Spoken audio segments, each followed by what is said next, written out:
Hello बच्चों, तो मेरा नाम है अजीम खान और आज हम लोग जो चैप्टर शुरू करेंगे उसका नाम है रोटेशनल डायनेमिक। तो रोटेशन डायनेमिक ये क्लास 12 साइंस फिजिक्स का चैप्टर है। ये काफ़ी अच्छा वेटेज रखता है ये चैप्टर, तो बच्चों इसको बहुत ध्यान से पढ़ना है इस चैप्टर को, और बहुत ही आसान चैप्टर है। तो पहला हम लोग इस चैप्टर का टाइटल समझते हैं। तो चैप्टर में दो टाइटल आपको दिखाई दे रहेगा, एक है रोटेशनल और दूसरा है डायनामिक। रोटेशन तो आपको यहाँ पर एग्जाम्पल में ही दिखाई दे रहा होगा, किस तरह से अर्थ रोटेट कर रहा है, इस तरह से खुद सेल्फ स्पिन को रोटेशन बोलते हैं। और डायनेमिक का मतलब होता है चेंज। डायनेमिक का मतलब क्या होता है? चेंज या मोशन करना। तो आप देख सकते हैं यहाँ पर स्पिन के जरिए जो ऑब्जेक्ट है वो अपनी पोजीशन भी चेंज कर रहा है, साथ ही साथ अपने को पता है सोलर सिस्टम में अर्थ सन के इर्द गिर्द भी घूम रहा है और सेल्फ स्पिन भी कर रहा है। तो मोशन यहाँ पर हो रहा है और दो तरह के। तो चेंज वर्ड भी यहाँ पे क्लियर हो गया होगा। चेंज मतलब अपनी पोजीशन बार बार बदलना, सेल्फ स्पिन में भी वही चीज़ कर रहा है वो।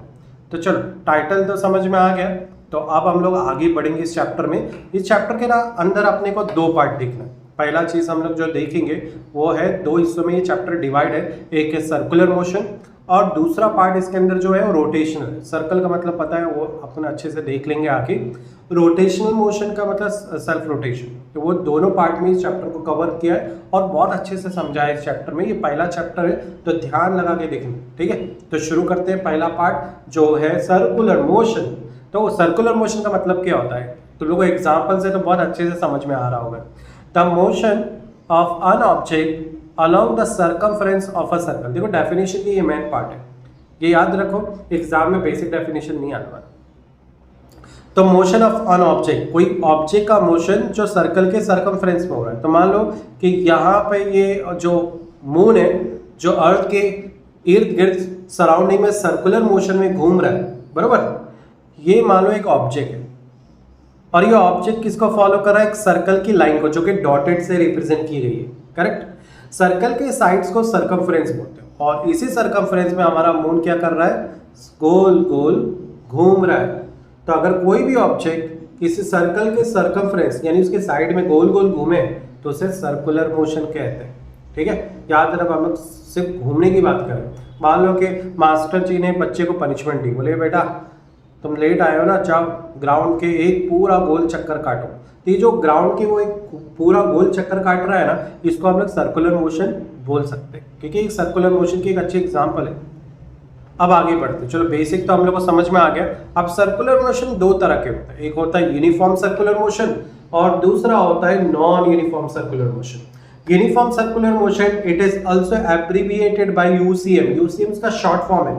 जैसे यूनिफॉर्म इतना बड़ा कहीं से लिखेंगे तो शॉर्ट फॉर्म में यूसीएम लिख देंगे, uniform circular motion, correct. Similarly non uniform circular motion को शॉर्ट फॉर्म में नॉन यूसीएम लिखते हैं। यूसीएम मतलब यूनिफॉर्म सर्कुलर मोशन, नॉन मतलब नॉन यूनिफॉर्म सर्कुलर मोशन। दोनों का मतलब क्या होता है, एग्जैक्ट मीनिंग क्या है इसका, तो हम लोग उसको आगे समझते हैं। चलो आगे बढ़ जाते हैं और देखते हैं इसका मीनिंग क्या है। ये डिलीट मार दूं, पूरा वर्ष हो गया था। यूनिफॉर्म सर्कुलर मोशन, तो पहले डेफिनेशन समझते हैं, फिर नीचे एग्जांपल तुम लोग एकदम बढ़िया तरीके से समझ में आ जाएगी। लिखा है कि एक पार्टिकल है जो यूनिफॉर्म सर्कुलर मोशन करे, पर प्रॉब्लम यही है कि यूनिफॉर्म सर्कुलर मोशन का मतलब क्या है। तो आगे लिखा है if it is move in a circle और circular arc with constant linear speed. तो यहाँ पर देखो कुछ समझा रहा है कि कोई ऑब्जेक्ट जब कांस्टेंट स्पीड में घूमेगा तो वो क्या करेगा? सर्कुलर मोशन करने वाला है, करेक्ट। तो यहाँ पर सर्कुलर मोशन का मतलब क्या है, तो इसको हटा दो और मैं देखो एक एग्जांपल से बढ़िया समझाता हूँ। तो मेरे पास यहाँ पर एक देखो ये स्टैम्प है, तो स्टैम्प मान लो कि ये मेरा सूरज है और ये अर्थ है। अब अर्थ ऐसे घूम रहा है, एक्चुअली अर्थ घूम नहीं रहा है, वो बाहर निकलना चाहता है, पर जो ग्रेविटी है सन की वो बार बार उसका डायरेक्शन बदल रही है। तो एक्चुअली अगर देखें एक छोटा ऑब्जेक्ट लोग तो ज़्यादा बेटर समझे, तो ये अपने पास AC का रिमोट है और ये मेरा सूरज है। तो एक्चुअली ये ऐसा जा रहा है, कैसे जा रहा है? सीधा जा रहा है। फिर एक फोर्स है जो बार बार उसका डायरेक्शन बदल रही है, जो कि सूरज है, ग्रेविटेशनल फोर्स वो भी देता है और बार बार क्या कर रहा है? उसका डायरेक्शन को बदल रहा है। तो कुछ हद तक तुम लोग देख सकते हो कि जो ऑब्जेक्ट होता है वो लीनियर वेलोसिटी परफॉर्म करता है। लीनियर मतलब सीधा, स्ट्रेट मोशन करता है, स्ट्रेट मोशन में स्पीड अप करता है। एक और एग्जांपल है, मान लो कि तुम लोग धागे पे एक धागा लो, इसको यहाँ पे देखो लिख के बताता हूँ। एक धागा लो और उसमें पत्थर बांध दो, फिर इस पत्थर को ऐसा गोल गोल घुमाओ। क्या है ये एग्जांपल? एक्चुअली पत्थर गोल घूमना नहीं चाहता है, तुम लोगों ने पकड़ के रखे इसलिए वो गोल गोल घूम रहा है। करेक्ट। जैसे ही तुम उस धागे को छोड़ोगे वो पत्थर सीधा आगे बढ़ जाएगा। तो यहाँ पर क्या समझ में आया कि कोई भी ऑब्जेक्ट दुनिया में कोई भी ऑब्जेक्ट गोल नहीं घूमता है, उसे घुमाया जाता है। इसका एक अच्छी एग्जांपल देता हूँ, प्रैक्टिकल तो नहीं है। आप बीएमसी ऑफिस में जाओ कोई भी काम के लिए, तो आपका काम सीधे नहीं होगा, टेढ़ा मेढ़ा होगा, आपको गोल गोल घुमाएंगे वो लोग एक ही वर्क के लिए। करेक्ट। तो ये एक अच्छी एग्जांपल है सर्कुलर मोशन की। और तुम लोग को एक चीज समझ में आई कि कोई भी ऑब्जेक्ट सीधा नहीं, कोई भी ऑब्जेक्ट सर्कुलर मोशन में नहीं घूमता है। एक्चुअली वो पॉलीगॉन बना रहा है, वो सीधा सीधा मोशन कर रहा है, पर वो बार बार कोई फोर्स है जो उसका डायरेक्शन बदल रही है। वो डायरेक्शन हम लोग को ऐसा गोया लग रहा है कि वो गोल गोल घूम रहा है, पर एक्चुअली गोल नहीं, वो सीधा सीधा होकर कर्व बनाते हुए जा रहा है। अब तुम लोग को समझ में आया होगा कि यहाँ पर कांस्टेंट लीनियर स्पीड वर्ड क्यों आया। कांस्टेंट लीनियर स्पीड इसलिए क्योंकि हर एक डायरेक्शन में उस ऑब्जेक्ट की जो स्पीड है वो एक जैसे। देखो कार पे मैं मोशन कर रहा हूँ, हर एक डायरेक्शन में जो कार की स्पीड है क्या बदल रही है या अलग है? नहीं है, हर एक डायरेक्शन में उसकी स्पीड एक जैसी है। तो मैं बोलूंगा ये यूनिफॉर्म सर्कुलर मोशन है। तो यूनिफॉर्म का मतलब ही होता है सेम या फिक्स स्पीड, जहां पर स्पीड ना बदले, और सर्कुलर मोशन, ठीक है, इसको बोलते हैं uniform circular motion. I hope एकदम क्लियरली समझ में आ गया होगा, और अगर नहीं समझ में आया तो कमेंट्स में लिख दो, जो भी डाउट आ रहा है मैं उसको और अच्छे से एलैबोरेट करके क्लियर कर दूंगा। अब आगे बढ़ते हैं हम लोग, चलो आगे देखते हैं आगे क्या है। Non uniform circular motion. अगर तुमको यूनिफॉर्म सर्कुलर मोशन समझ में आया तो नॉन यूनिफॉर्म में ज़रा भी डाउट नहीं आएगा तुम लोग को। नॉन यूनिफॉर्म में ज़रा भी डाउट नहीं आएगा, तुम लोग को ईजिली समझ में आएगा। तो मैं देखो यहाँ पर एक वर्टिकल सर्कुलर मोशन है, करेक्ट। तो इसमें क्या होता है कि कार को अगर इसको पूरा चक्कर काटना है गोल गोल, तो उसके लिए कार को ना यहाँ से तेज़ी से आना पड़ेगा। जब गाड़ी तेज़ी से आएगी ना तो वो गोल घूम पाएगी, वरना गाड़ी गोल घूम नहीं पाएगी। करेक्ट। तो यहाँ पर मैं देख सकता हूँ शुरुआत में गाड़ी की स्पीड ज़्यादा है, शुरुआत में क्या है, गाड़ी की स्पीड ज़्यादा है, बाद में गाड़ी की स्पीड क्या हुई, कम हुई इधर, फिर यहाँ से बढ़ गई। यानी हर एक डायरेक्शन में गाड़ी की स्पीड एक जैसी नहीं है। तो ऐसा कोई केस हो जिसमें गाड़ी की जो स्पीड है या कोई ऑब्जेक्ट हो कोई भी तरह का, और वो गोल गोल घूम रहा हो, पर हर एक डायरेक्शन में उसकी स्पीड कैसी है, सेम नहीं है। डायरेक्शन में स्पीड उसकी क्या हो रही है, बदल रही है। बदलने के लिए यहाँ पर वर्ड क्या लिखा है, वेरिएबल। वेरिएबल का मतलब क्या होता है, चेंज। पर चीज बदल रही है तो उसे क्या बोलेंगे, non uniform circular motion. I hope समझ में आया होगा। तो आप देखो डेफिनेशन पढ़ेंगे तो क्लियरली समझ में आएगा। The motion of a particle along the circumference of the circle, of course कोई भी ऑब्जेक्ट सर्कुलर मोशन है, सर्कमफरेंस ऑफ द सर्कल का, with change in speed. Variable मतलब वेरिएबल स्पीड मतलब change in speed is called non uniform circular motion. I hope ये part एकदम clear समझ में आ गया। और अगर नहीं समझा रहा, एक ट्रिक बताते था, ये यूसीएम का उल्टा याद रखो। यूसीएम का उल्टा क्या रहेगा, नॉन यूनिफॉर्म। अब आते हैं रेडियस वेक्टर। देखो मान लो कि अगर कोई ऑब्जेक्ट सर्कल मोशन में घूम रहा है, ठीक है, तो ऐसे केस में उसकी पोजीशन को सेंटर से देखा जाता है। नहीं समझ में आ रहा है तो यहाँ पे डायग्रामेटिकली समझाया है उसी चीज़ को कि हमारे सारे ऑब्जेक्ट सर्कल में घूम रहे हैं। तो मान लेते हैं एक एग्जाम्पल समझा।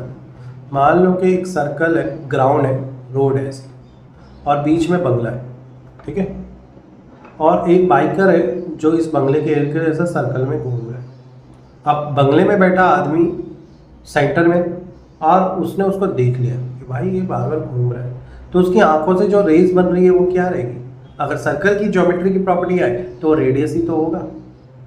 तो उसने देखा कि शुरुआत में वो राइट साइड में था, फिर कुछ देर के बाद वो थोड़ा सा चक्कर काट के एक पोजीशन से दूसरी पोजीशन पर आया, फिर उसने अपना पोजीशन चेंज किया, ठीक है। तो यहाँ पर क्या हो रहा है, मेरे को यहाँ पर रेडियस के जरिए, सर्कल का जो रेडियस होता है उससे उस बाइकर की पोजीशन का पता चल रहा है, इसलिए इसका नाम क्या रखा गया, रेडियस वेक्टर का। रेडियस वेक्टर क्यों बोलते हैं उसको, क्योंकि पोजीशन को बताता है कि कोई ऑब्जेक्ट की पोजीशन क्या है, ठीक है। सर्कुलर मोशन में इसका बहुत काम इंपॉर्टेंट रोल है इसका। तो आप देखो डेफिनेशन समझेंगे। अगर कोई चीज़ सर्कुलर मोशन कर रही है तो हम उसमें वेक्टर ड्रॉ करें। वेक्टर का मतलब क्या होता है, तो वेक्टर स्केलर के बारे में तुमने क्लास 11 में पढ़ा है। वेक्टर का मतलब क्या है, जिसमें magnitude as well as direction दोनों। तो यहाँ पर मैग्नीट्यूड मतलब क्वांटिटी होती है, अमाउंट होती है, और डायरेक्शन भी देखो ना, एरो क्या बता रहा है कि उस ऑब्जेक्ट का डायरेक्शन बता रहा है कि वो सर्कल के सर्कमफरेंस में कौन सी पोजीशन पे, और वो किसकी हेल्प से पता चल रहा है, रेडियस की वजह से। इसलिए इस रेडियस वेक्टर को पोजीशन वेक्टर भी बोलते हैं। देखो क्लाउड में लिखा हुआ है। और वो ओरिजिन कहाँ से, ओरिजिन का मतलब होता है स्टार्ट, शुरू कहाँ से हो रहा है, वो शुरू कहाँ से हो रहा है, तो शुरू सेंटर से हो रहा है, ठीक है। आगे इसको कंपेयर करते हैं, centre of the circle to the instantaneous position. Instantaneous मतलब इंस्टेंट, मतलब सडन कुछ होना, अचानक में होना। अब जाहिर बात है कोई चीज़ अचानक में होगी तो स्मॉल होगी, तो इसलिए हम लोग ज़्यादातर जब भी इंस्टेंट वर्ड आता है ना तो हम लोग स्मॉल थिंग के बारे में और मैथ्स का डेरिवेटिव या लिमिट के कॉन्सेप्ट पे चले जाते हैं। Particle on the circumference of the circle is called radius vector. अब समझा होगा, इसे समझ के लो कॉन्सेप्ट को।